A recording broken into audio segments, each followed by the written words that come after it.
Fine. Hello, you guys, and welcome to the Women's Cave. Yes, you know, we have a blank screen behind us. So imagine the Woman's Cave, big microphone. Wait, they can't see anything, right? Okay. I forget because this. No, I recently was on camera, and no one told me. I had a round table of guys, and no one told me that my chest kept malfunction. And I was saying, I was like, oh no.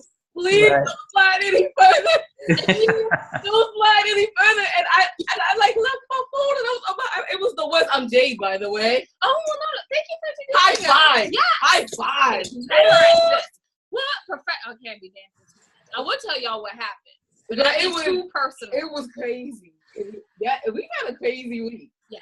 It's just been one crazy disaster. Like I was putting away my glasses yesterday, and the whole shelf just fell out the cabinet. It was like, oh, okay, you don't need glasses to drink out of. That's a lie. So, yeah, so we're there. Oh, well, see, now I'm going to actually share. No, you don't have to share. I was sharing mine. You don't have to share yours, narcissist.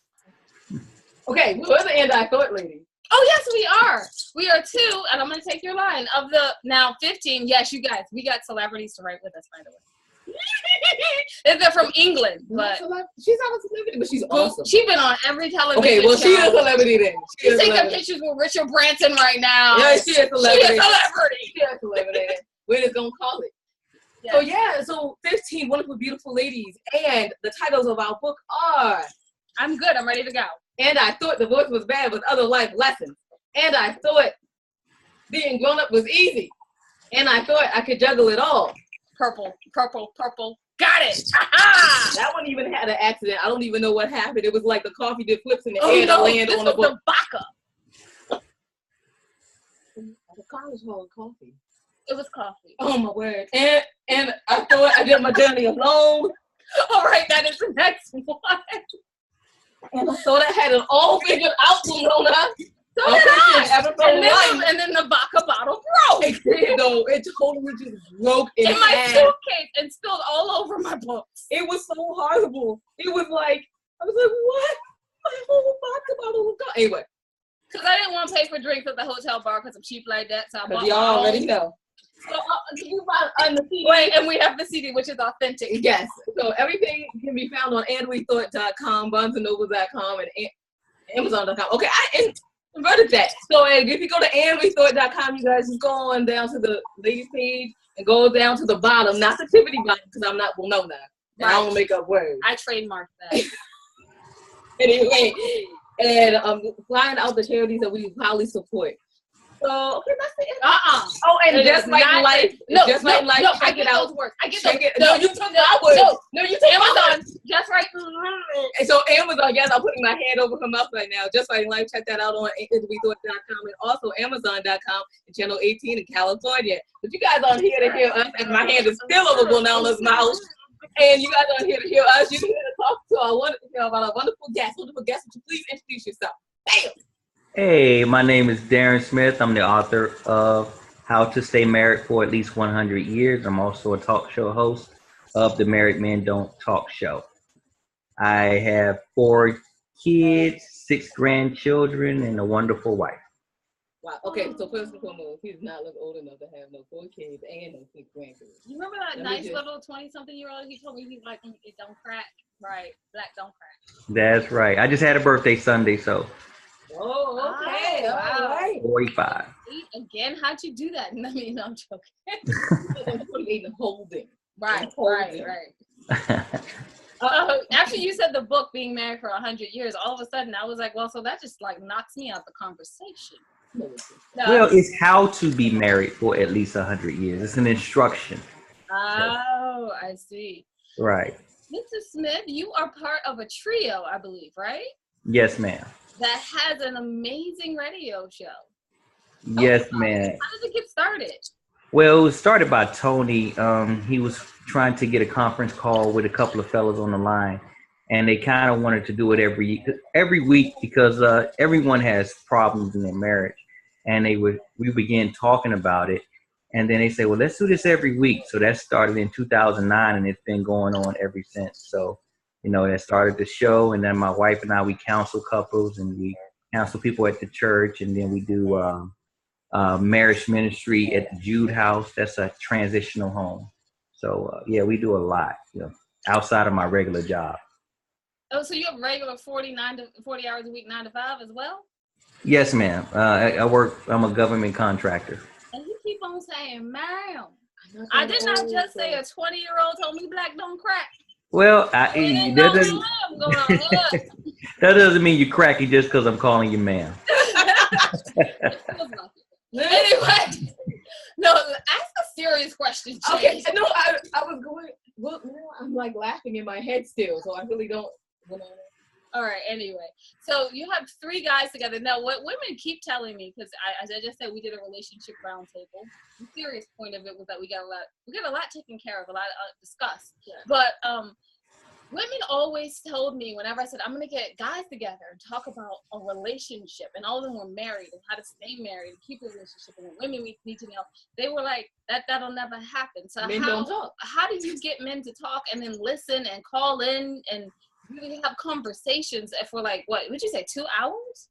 3. 3 hours? Yes, ma'am. So a lot of us have problems, and you guys as wives won't hear about them until we're about to get ready to go to the divorce table.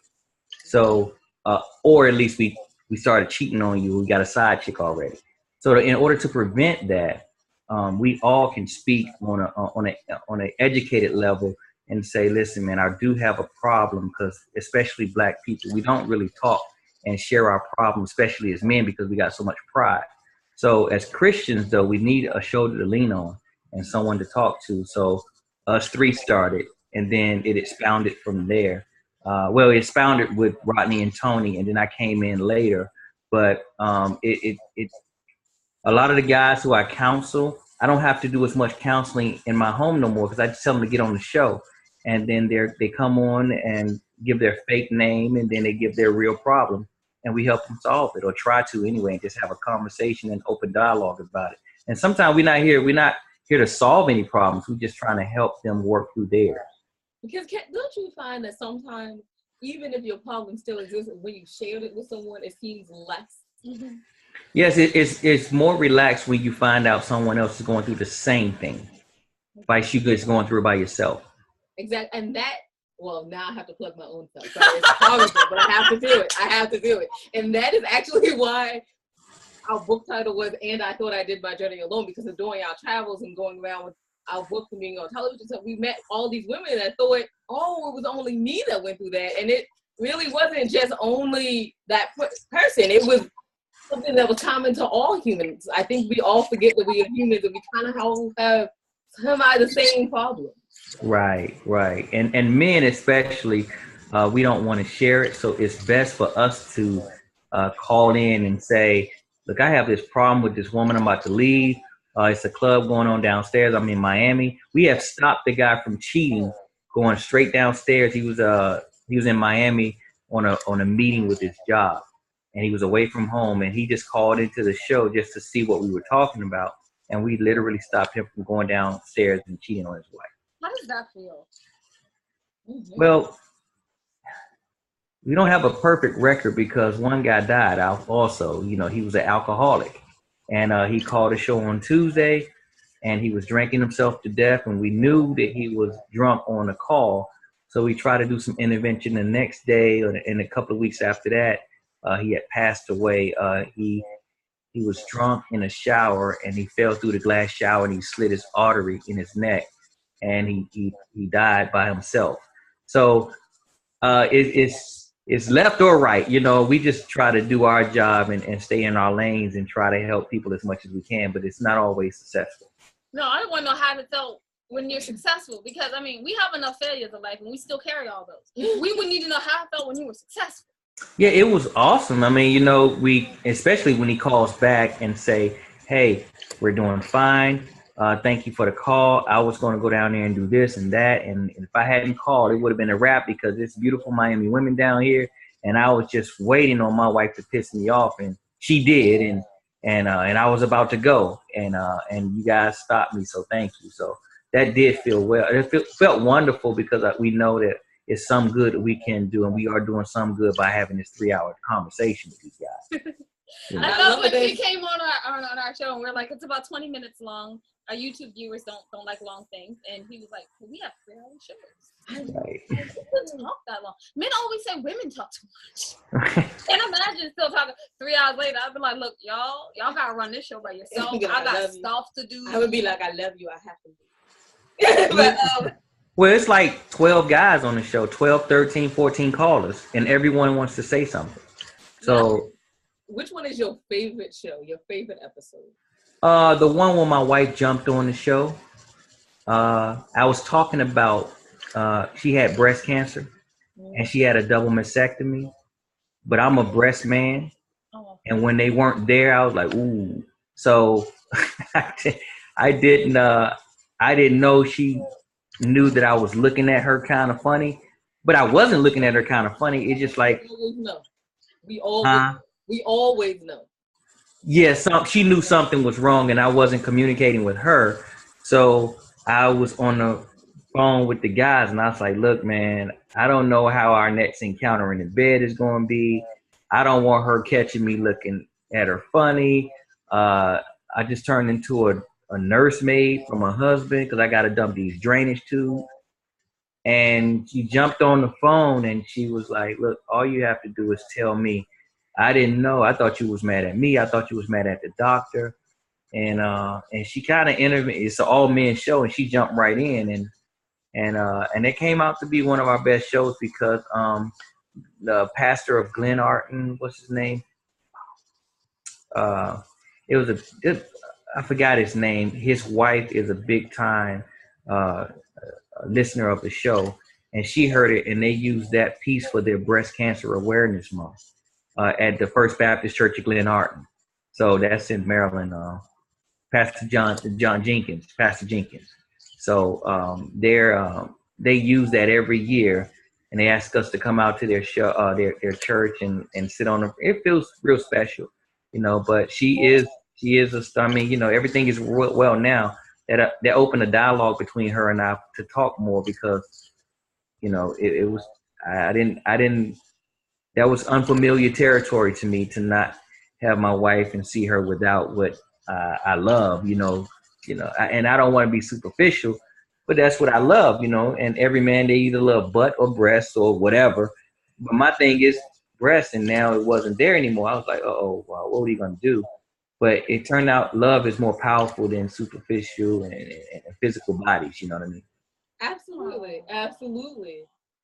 That is so sweet. Wasn't it? Like, I feel like I should have had tissues before I got here. I was like, why is he doing this to me? And I got an all men show, we all like, like, whatever don't affect me, we're like, ooh. No, I'm good. I should so much happy in the world. Someone need to counteract that with negative. Right. Someone please throw something out there. We're joking. No, how do you pick your subjects? Each one of us have different subjects. It's certain life subjects, things that we go through every day. Like last week, it was my turn, and it was whatever I was going through that week. I usually pick my show that way, or by what a guest call in and say, "Hey, look, man, I got a problem. My wife, she got pregnant by another guy, and I just found out because the little girl had sickle cell, and I don't have the trait." And my wife don't have a trait. So I need to talk about that because I don't know whether to stay with her or leave her. So when you find out your wife, it's deep, I mean, it's the reason why that would be entrapment. It's like, why the guy cheated early on in his marriage, but his wife didn't know. And then when his daughter gets grown enough to have a child and he's thinking that's her child the whole time. It turns out that's not his child at all. And while he was out there doing his cheating, she was out there doing her cheating. But she just got pregnant. So what do? You don't leave her after 21 great years of marriage. What do? So that's a subject that it's pretty heavy. You need to talk about it. Right. Wow. That can drive you crazy. Wow. No, I know. It's okay, so I'm liking the interview with the other dude better. It was so much lighter. No, she's so joking. I'm thoroughly enjoying it. Oh my goodness. Well, no, nah. I need to stop. Hey. I'm trying. Okay, so listen, this is almost the end of our show. Oh, that already. It's only been 9 minutes. Time has just flown by. Wait. But I had okay. Well, How many listeners do you normally have? We go so late at night. Most of our listeners download the app and they listen to it the next day. So we get a tally at the end of the week. So it's about, I guess, about 2,000 downloads a week. So, but that night on the show, it goes from 9:30 to 12:30. Most people on a Tuesday night are in the bed already. Yeah. Okay. So they'll download it the next day and listen to it. That was my last question, Jay. Go ahead. That's so amazing. So our last question is, where can people find you? You can go to mmdt.org, or you can check us out on Married Men Don't Talk on Facebook or Instagram. We're heavy on Instagram. We got over 50,000 followers and 5,000 followers on Facebook. So just talk, or you can go to the app and in your Play Store and type in Married Men Don't Talk. Awesome. Well, Jade, wrap us up. Thank you so much for coming on our show, Mr. Smith. We really appreciate it. Especially since we messed up so often. I'm joking. Yeah, we did. But you guys know, we admit our failures at all times. So Right. We are the And I Thought ladies. You can find out everything that we're doing on andwethought.com. And just remember that wisdom is all around you if you're open to finding it and accepting it. Yeah, I'm on a roll, you guys. Yes. I keep getting it. Bye. Yes, you do. So peace and love, you guys, from Jade and Lona. And my nails aren't done this week, so I ain't got to worry about broken nails. Bye-bye.